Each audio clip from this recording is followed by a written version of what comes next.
Hello, and welcome to I Know Dino, the Big Dinosaur Podcast, where we cover news, interviews, and discussions of all things dinosaur. Hello and welcome to I Know Dino. I'm Garrett. And I'm Sabrina. And today we're going to be talking about Dinocheirus, which is a very interesting dinosaur, and some news. First in the news, we have a story that comes out of China. There was a truck, like a tractor trailer, carrying some large dinosaur models on a highway, and when it got to a toll booth, they realized that the dinosaur models weren't strapped down properly, and they were way too tall to be on the truck. So there were 8 very large dinosaur models, and the driver got a 200 yuan fine, which is quite a bit of money for an average Chinese driver, but it's equivalent to 32 US dollars. There's actually footage of the crazy truck full of dinosaur models sticking out of it posted online, and we have a link in our show notes. Another news story that came out is that dark matter may have contributed to killing off the dinosaurs. Although scientists don't know exactly what dark matter is, it has a gravitational pull on objects in space, which is how they know that it exists in the first place. Yeah, there's theories about how much dark matter there is in the universe, and I think the latest theories show that there's probably more dark matter than there is regular matter, because when you look at the way solar systems and celestial bodies move, you can't account for it with just regular matter. So every once in a while one of these stories comes out and they talk about how dark matter affects orbits of things, and potentially without dark matter this and that would happen, or maybe dark matter is why a comet is coming by Earth, but it's highly speculative.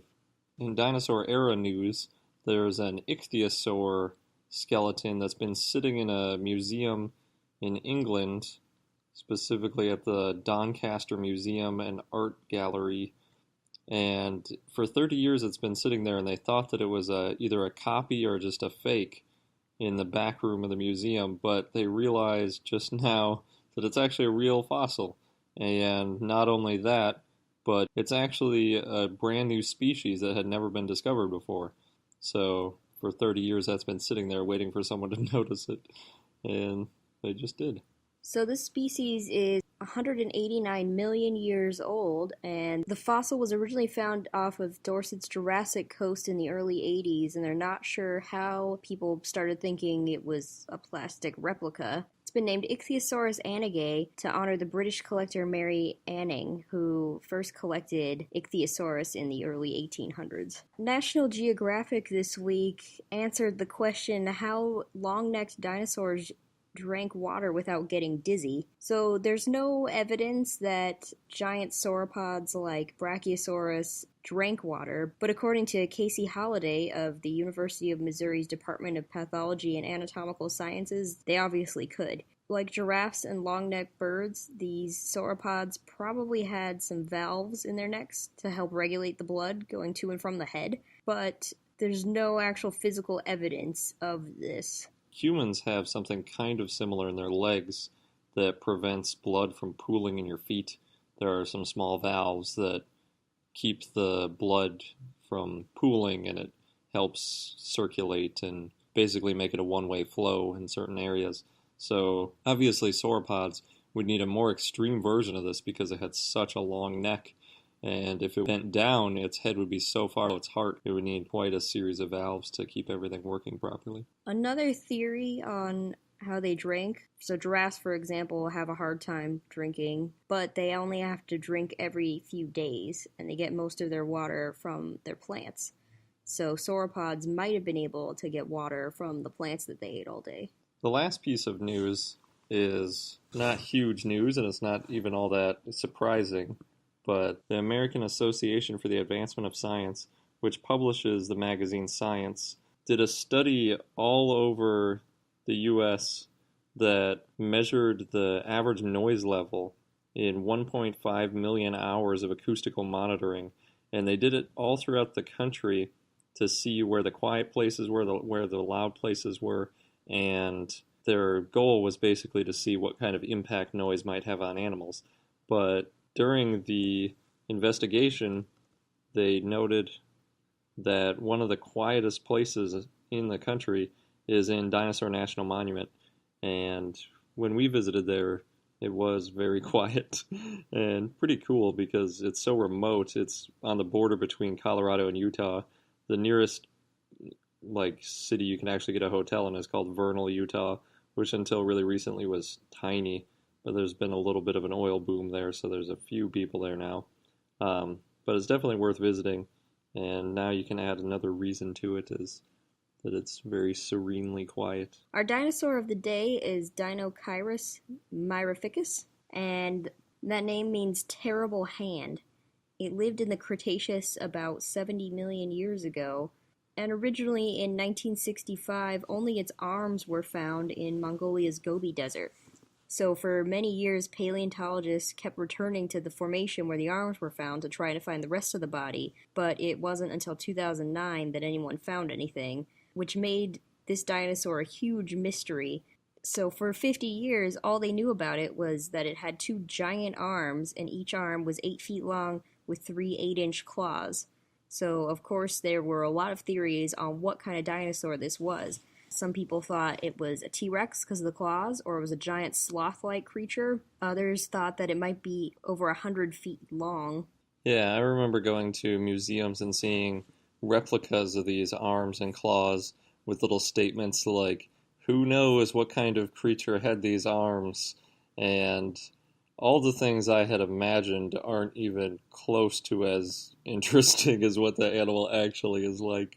So Yuong-Nam Lee from the Korea Institute of Geoscience and Mineral Resources and his team found Dinocheirus in August 2009 at Mongolia's Nemeg Formation. Poachers had already taken bones from the site, but they had left the arm of Dinocheirus in a mostly complete skeleton, but it was missing parts of its spine, right arm, and hands. So Dr. Phil Currie, who we had on the show in episode 4 about Tarbosaurus, was part of that team, and he said that they liked investigating looted quarries because they sometimes found things of significance. In 2011, a Belgian scientist called Currie because he thought he had found the missing Dinocheirus fossils. It turned out to be from the same specimen that they had already found in 2009, which is really interesting. Dr. Sugbiter Chinzorig of the Mongolian Academy of Sciences Paleontological Center and his colleagues were the ones who analyzed and put together the fossils. Dinocheirus was described in Nature Journal in 2014, which is how it made the list of 2014 biggest dinosaur discoveries. Originally, Dinocheirus was classified as Carnosauria in the theropod group because of those big arms with their imposing claws, but now it's considered to be a primitive ornithomimosaurian related to Garude-mimus and Beishanlong in the family Dinocheiridae. Both Dinocheirus and Spinosaurus are examples of dinosaurs that look completely different from what scientists originally thought. In both cases, the mistakes were made by trying to infer what an animal may have looked like or how it behaved based on similar relatives, but like we talked about in the Spinosaurus episode, it's completely different than some of its closest relatives. And according to the paleontologist Lee, quote, Dinocheirus was much weirder than anyone could have imagined, which he uses as a cautionary tale from predicting what a body looks like based on partial skeletons. So the dinosaur has been likened to Jar Jar from Star Wars because it was big and slow and it had a beak.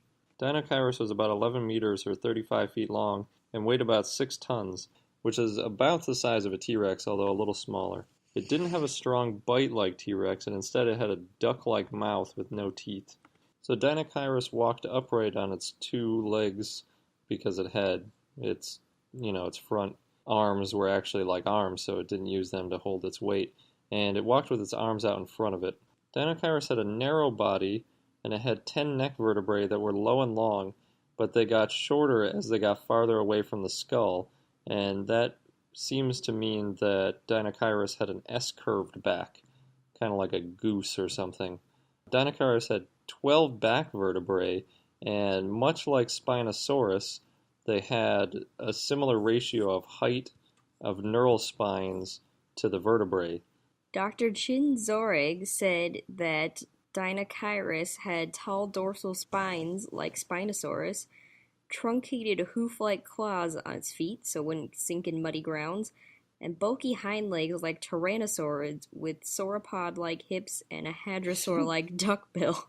Yeah, so when I hear that, I immediately think of the platypus with the duckbill and all the other parts of different animals smushed together into just a nonsensical animal. It's also been described as having a camel-like hump instead of a sail like a Spinosaurus, although it would have been thicker than the sail of a Spinosaurus, and the neck of an ostrich. Yeah, super weird. Although, when we talked about Spinosaurus, we mentioned that there were some that theorized it had a camel-like hump too.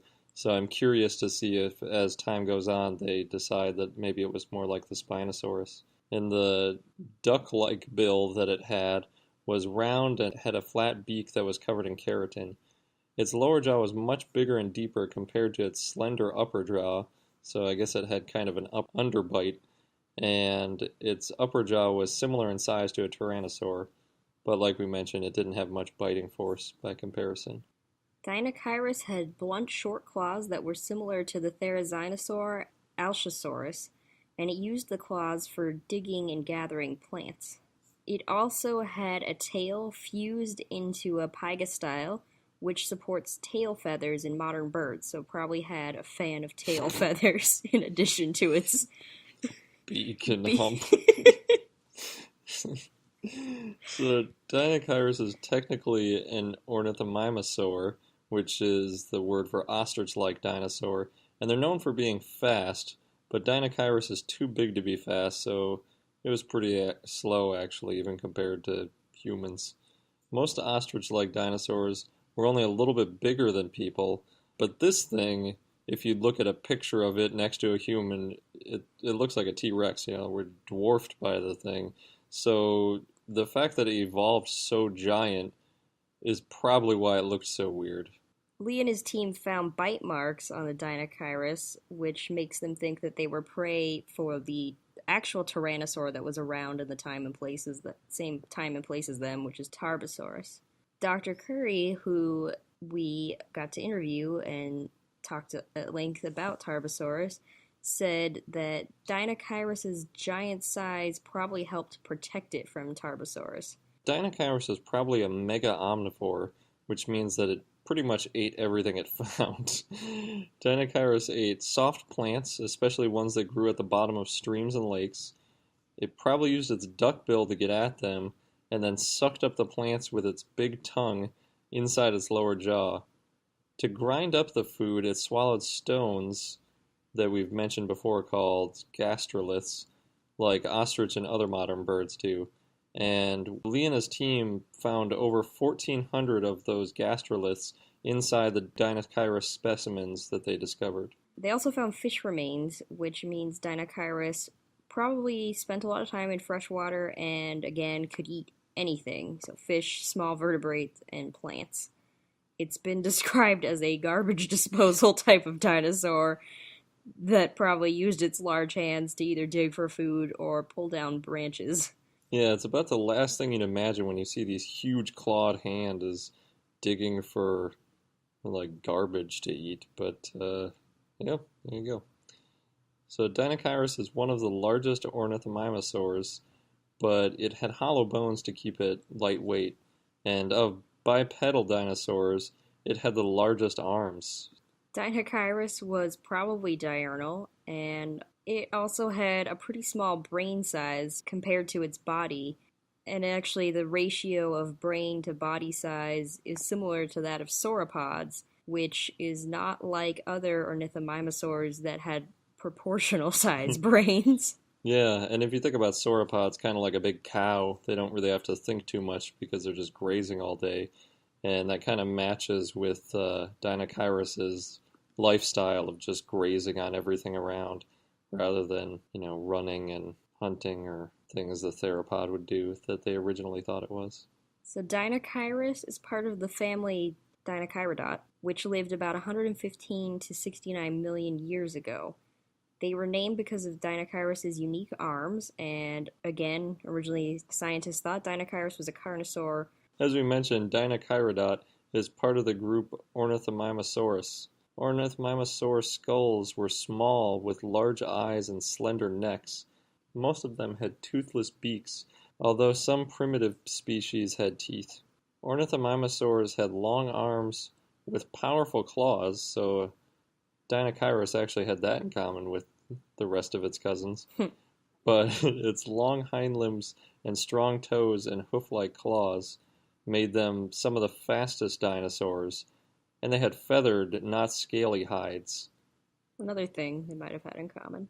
Yeah, it's over that speed. Ornithomimosaurs ate plants, and many of them have been found with gastroliths in their stomachs, like Deinocheirus. There were so many of them, which is why scientists think they were herbivores, but they could have also been omnivores and eaten small animals. Ornithomimosaurs may have been couthemeral, which means they were active during the day at short intervals, and this, again, is something else Deinocheirus does not have in common with them, since it was probably diurnal. Our fun fact of the day is, based on the dinosaurs' bone structures that we've discovered, scientists believe dinosaurs lived to be between 75 and 300 years old, which is amazing. I'm jealous. And that wraps up this episode of I Know Dino. From now until March 15th, we're running a giveaway. Prizes include a $50 gift card to iTunes, a free copy of Dr. Anthony J. Martin's book Dinosaurs Without Bones, and a free copy of the documentary Dinosaur 13. To enter, go to iknowdino.com/podcast giveaway, where you can review our podcast on iTunes, view our Facebook page, join our mailing list, and tweet us or follow us at iknowdino. And you get more entries depending on which ones you do. You get the most entries by reviewing us on iTunes. And we haven't had very many submissions so far, so the odds are good that you might win something if you go there and enter. So everyone should go. Until next time. Thank you for listening to I Know Dino. If you have any questions or comments about dinosaurs, we'd like to hear from you at plesiosaur at iknowdino.com. And for more information on dinosaurs, go to iknowdino.com or follow us on Google, Facebook, Tumblr, or Twitter at I Know Dino.